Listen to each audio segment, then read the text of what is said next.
радуйтесь, Сталин, потому что, наверное, больше всех радуются выпуску 4-й книги именно потомки государевых ямщиков. Так, ну, первые 3 книги у нас есть, вот появилась 4-я. Может быть, даже еще продолжение будет когда-нибудь, да? Тоже надеемся, потому что 280 лет исполнилось началу регулярного сообщения по Иркутско-Якутскому почтовому тракту.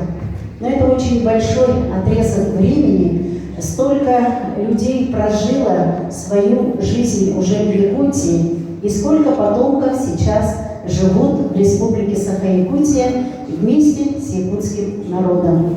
И вот всю эту часть нашей жизни в своей книге написал Павел Харитонов. У нас даже сейчас появился марсоголовый ансамбль, который называется «Бубенцы на Тлены». Правда, они сегодня не смогли приехать, потому что они готовятся к празднику Воеврали, они туда поедут. Поэтому я хотела, чтобы они были на этой презентации. А мы успели побывать на первой презентации, когда вышли первые сигнальные экземпляры этой книги в городе Покровске. И сегодня очень замечательно, что собрали всех, кто живет в городе Якутске, потому что многие не смогли туда поехать в Покровск. И очень мы благодарны также Павлу Николаевичу, что он нашел время, чтобы побыть здесь с нами. Ну что, Василий Алексеевич, что-нибудь скажет? Уважаемый Павел Николаевич, я хочу сказать вам от нашего Алёпинского района. Я, вы знаете, выходец из Алёпинского района, это почтовая станция Кочегарская. Вот ваши первые 3 тома были в нашем районе приняты, вы знаете, великодушно. Вы знаете, что наш район более такой русскоговорящий, и поэтому вот эта книга, когда вышли на русском языке, это было целое эпохальное событие.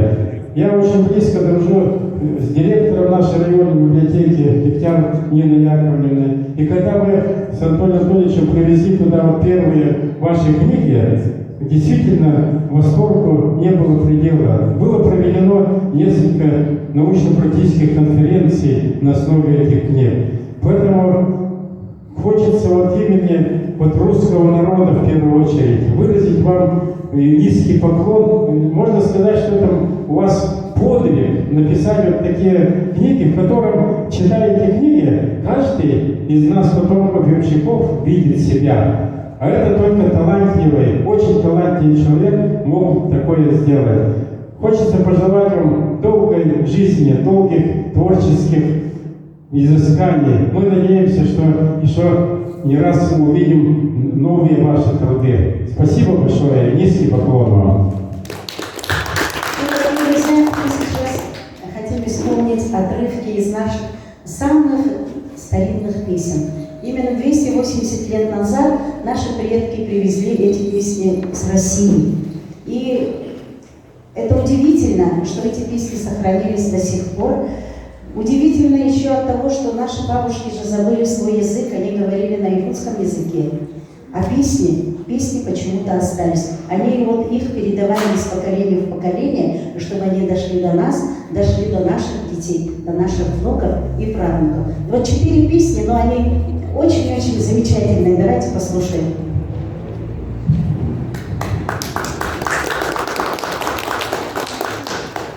Молодой чуманчик, чего зажурился? Чего зажурился, из дорожки сбился? Чего зажурился?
зеленой, да под кудрявой зеленой, под кудрявой зеленой, да сидел молодец такой.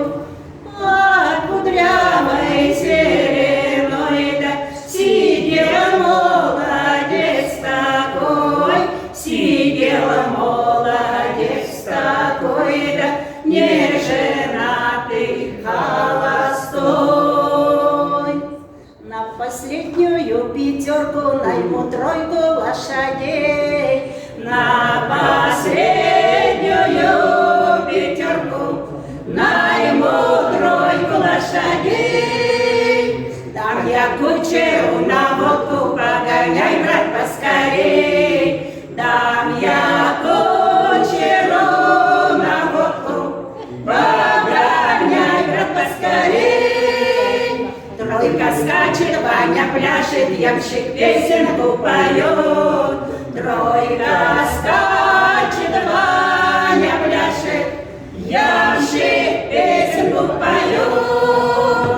Ваня к дому подъезжает, колокольчик, день-день-день.